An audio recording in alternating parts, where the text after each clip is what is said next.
If this machine looks familiar, that's the point. Evolution, not revolution, is the Porsche way. The 2019 Cayenne is new. How new? You know, this car is absolutely brand new, 100%. The only part I found that is a carryover from the older model is the crest. Okay then, that is new. Porsche held the press launch of the third generation Cayenne in California's Napa Valley. We call it the E3 internally, just a type designation. It is lighter, it is faster, it has more power than the last generation. The architecture is related to the Bentley Bentayga and Lamborghini Urus because, family. Slightly longer and lower now, it's lighter by some 120 pounds since it's 47% aluminum. Fun fact, it's the first Porsche with the ability to completely close off airflow to the radiator for added aero efficiency. If you remember your automotive history correctly, back in 2002, this is the vehicle that was supposed to trigger the end of days, according to enthusiasts. A Porsche SUV? Blasphemous.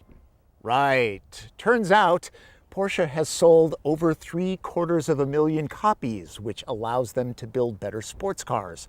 That's a win for all of us. And other brands too, since Cayenne's success helped to spawn hot-selling competitors like Jaguar F-Pace and Alfa Romeo Stelvio. Porsche doesn't do half-baked handling, and Cayenne benefits from the family lineage. The tires are staggered now, wider in back.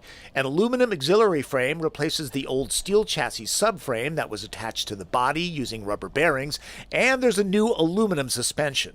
The drive of the car has changed significantly due to the fact that we added a multi-link suspension in the front end. It makes the car drive a lot more like a typical sports car. In the past, the chassis stability systems were independent of each other using their own sensors. Now they all work as a team with a new system called 4D. 4D chassis control. So the fourth D, maybe the one that gets everyone asking why 4D, is because just like in so many science fiction movies, when you go into the fourth dimension, it's assessing time. So all of the calculations the car does between all of the systems happen in real time. So the car is assessing its forward direction, its left and right, its yaw, its pitch, and also all that happens in real time. The engine is, as you might have guessed by now, new. A 3-liter turbocharged V6 that brings 335 horsepower and 332 pound-feet of torque to the party.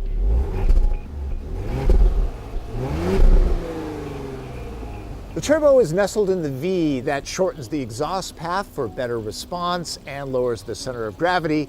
It's what is known as a hot V setup. The new transmission is an 8-speed now. With an electronic controller, these make doing fast 3-point turns more difficult. Selection needs to be very deliberate. It's not a dual clutch. There's a torque converter, better for towing and off-roading. There are drive modes, and to help with rugged conditions, there's an optional air suspension and an off-road package with skid plates. And finally, Porsche has something new called surface-coated brakes. And what that is a tungsten carbide coating applied to the brake rotors.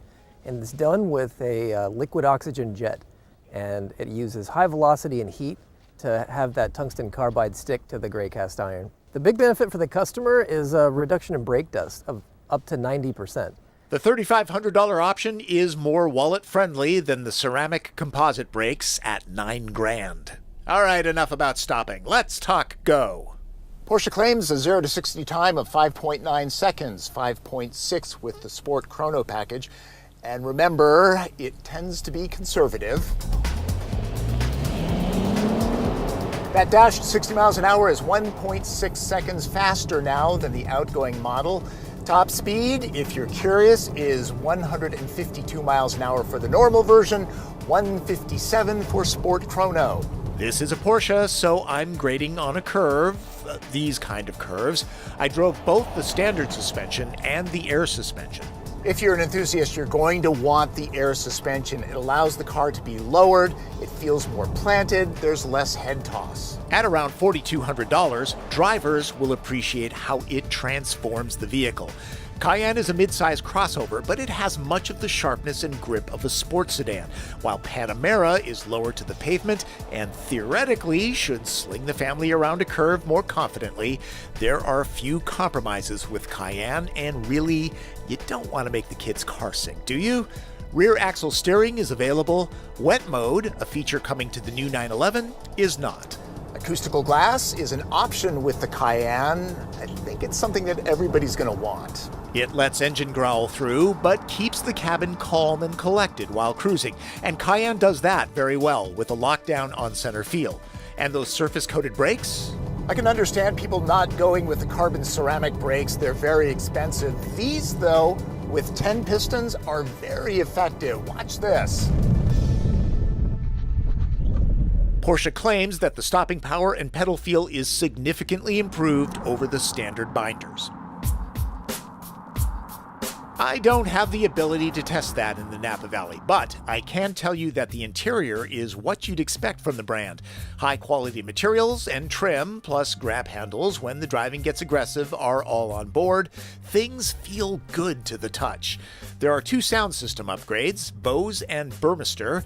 To get to all the features, there's a solid mix of well-done touch surfaces, plus physical buttons and knobs to go with the redesigned touchscreen interface. This can be configured pretty much any way you want by dragging and dropping, so if it's confusing to use, it's your own fault. Safety? Well, automatic emergency braking is standard on Cayenne. Specifically, this car comes standard with something we call warn and brake assist. So every Porsche Cayenne will have the ability to see pedestrians, bicyclists, and other cars on the road, and it'll warn the driver that if they're too close and haven't made any brake adjustments, to please do so. And then if the customer applies pressure to the brake pedal, the car will amplify the brake pressure if it is insufficient, and the car can come to a complete stop. So this is the first car that does that in the Porsche lineup. In back, the seats have over 6 inches of travel to give either passengers or cargo more room, your choice. There's good thigh support, though the cushions themselves are a bit flat. Electronics can be charged, and the sky can be appreciated with the optional panoramic roof. No one riding back here should complain, unless the driver is hustling it at the limit, and that's not the car's fault. There are plenty of vineyards here in the Napa Valley, but no Costco's that I know of, so that test is not happening. That optional air suspension allows the back to be lowered, great when loading heavy cases of wine for your cellar. The cargo hold is nicely trimmed, and there's a space saver spare, good if owners ever venture into the wilderness. While I can't tell you how many bundles of TP will load in back, I can show you that the trunk is as versatile as you would want. Remote releases would be nice. And no, there is no third row option. If that's important to you, head on over to sister brand Audi and order up a Q7. If you decide on the Porsche, pricing begins at $66,750.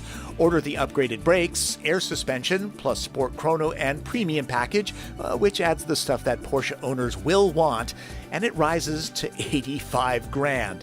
Not cheap and not unexpected. Take some comfort in the fact that the performance added to the base model makes it much like the outgoing S version. It and the turbo-designated model have badges that might impress the neighbors more, but the evolved standard version, optioned upright, is arguably all the Cayenne most people will need.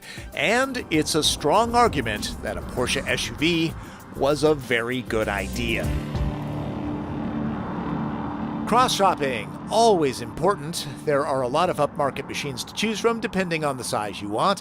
In addition to those mentioned, Audi Q5, BMW X5, Cadillac XT5, a lot of 5s here, Infiniti QX50 are a few more to consider. As far as the evolutionary design, to my eye, it looks more like the Macan now. In person, Cayenne has a more taut, hunkered-down visual to it. The light strip between the tail lamps does a lot to broaden the stance optically. Hope you enjoyed my look at the all-new Porsche Cayenne, and just wanted to say thanks for all your support. All your donations mean that I am about to get new gear. Stay tuned, I'll keep you posted. You guys are the best. Thanks. That's Driven. I'm Tom Volk.